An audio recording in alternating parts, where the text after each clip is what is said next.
За хамгийн эхний бол дөрвөн савждын дөрөвдөх. За тэн дотор хоёр байгаагийн сүүлийнх нь өстэй тийм ээ. За шүтэж оюуныг ямар мэс судлахын зэрэгт хоёр гэж. Чөлөөний шүтээнд зүрхийг буюу шимийг авахын тулд дуртахах хийгээд. За санах гэсэн үг тийм ээ. За зүрхийг ямар мэт авах буюу шимийг нь ямар мэт авах ёс болоо гэж хоёр.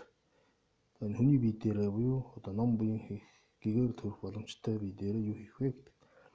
За тэрний анханд нь бол чөлөө учрлыг танин барих. За юуг чөлөөтэй гэдэг юм аа тэр юуг учралтай гэдгийг танин мэдэх хэрэгтэй. За тэр их утгатайг санах. За энэ ямар хэрэгтэй вэ гэдгийг санах гэсэн үг тийм.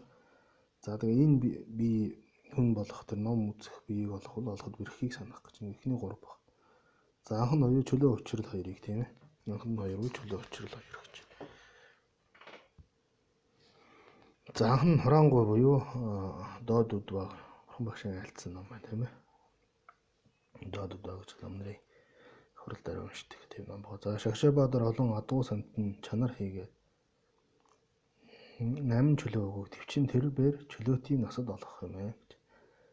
Ерөн бол одоо ёс суртахуун буюу сахис хамаартай байснараа бол адуус болон одоо чөлөөгүй намыг төвчж чаднаа гэсэн үг шүү дээ тийм ээ. Чөлөөтэйг олноо. Хамгийн гол юм бол одоо Шагшаабад буюу ёс зүй гэсэн 10 нүглийг үлдэхгүй байх.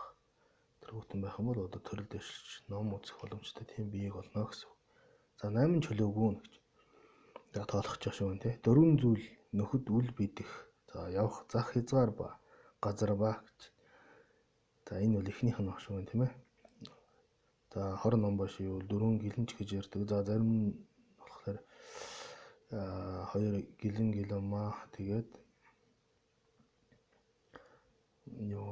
гинэмаа хоёрч гэж бас ярьдаг баг тийм ээ. За ерөн бол ном хургууд байх газар гэсэн үг тийм. Ном хургууд байж ч одоо номын үйл ажиллагаа ном маань явна да тийм учраас энэ бол хэрэгтэй баг. За тэний хэлгийг хийгээд гишүүн ба чих тэргүүтэн эс бүрдсэн эргэтэн дотоо за ном үзэх бяцлал бүтээл хийх одоо бүрдээгүй би эргэтэн дотоо бол бас гэгээр нэрон төрөх боломжгүй байна тийм ээ.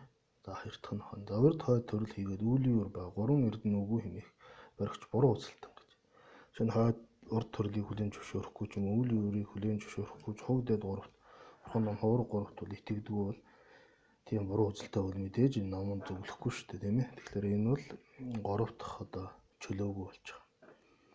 За 4 дахь нь хүчтэй.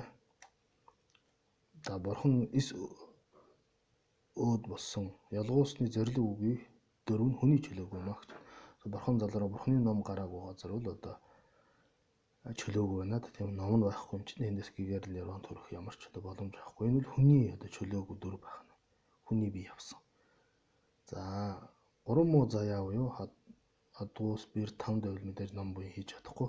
За тэнгэр дотор бол урт нас тэнгэр нь бол бас одоо ном үзэж чадахгүй учраас чөлөөгүй. Ингээд нийлээд чөлөөгүй 8 гэдэг нь энийг гарч байгаа шүү. За уртас тэнгэр гэдгийг садан дэлгээсний тайлбарт гэж хэлж байна тийм ээ.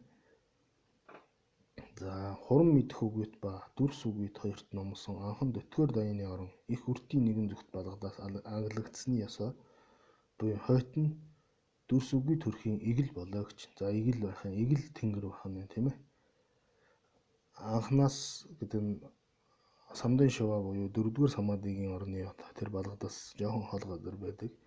Тийм одоо дүрсгүй сүмэдийн живэн сож гэж байна. Дүрсгүй тэнгэрийн одоо игэл төрөл хийтэн гэдэг тэр чөлөөгүй ном үзэх буян хийх гэгээр нэрван төрөх боломжгүй тийм тэнгэр байдаг. Тэнгэрүүд дотор бас чөлөө оролдох нь шүү дээ тийм ээ.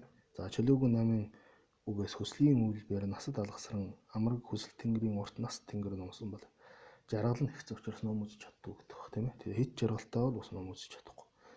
Ингээд бол 8 чөлөөгүй. За 8 чөлөөгүй төвчяа гэж бодож явбал одоо Шагшаабад буюу ёс суртахуунтай байх хэрэгтэй.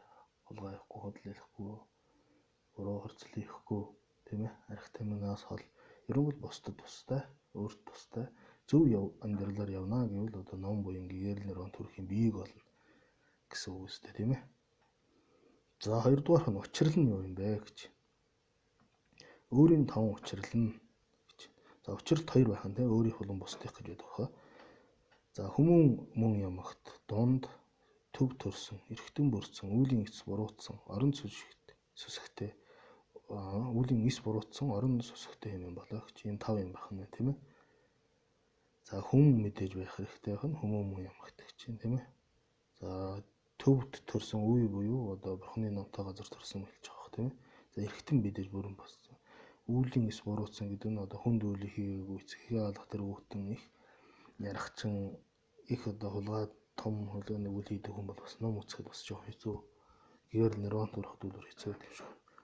За мэдээж орон сүсгтэй байх хэрэгтэй өстэй тийм бурхныхоо ном буянд сүсгтэй үлийн үр сүсгтэй байх хэрэгтэй. За түүний дунд төрсэн хэмэх үе гэж юу хэлэх нь дөрвөн зүйл нөхдийн явах газар төрсэн болоо бурхан хургууд байх ном буян хийдэг боломжтой байх газар гэсэн үг хаа одоо орчин цагаар бодвол. За эргэтэн бүрдсэн гэдэг нь тэнэг хэлгийвэл болоод гишүүн чухал гишүүн үе нүд жиг төргөтөн бүрдсэн болоо. Бүр дөлий ч юм уу бүр сохор бол бас хэцүү бах тийм ээ. За мэдээж ярьж чадахгүй ном үзэж чадахгүй бас гэр нэрванд яг одоо жинхэнэ төгсгийгээр төрөх бас боломжгүй шахуу байх тийм ээ. За үүлийн эц буруутсан гэдэг нь завсар үгүй үлдсэн ба үйлдэлсэн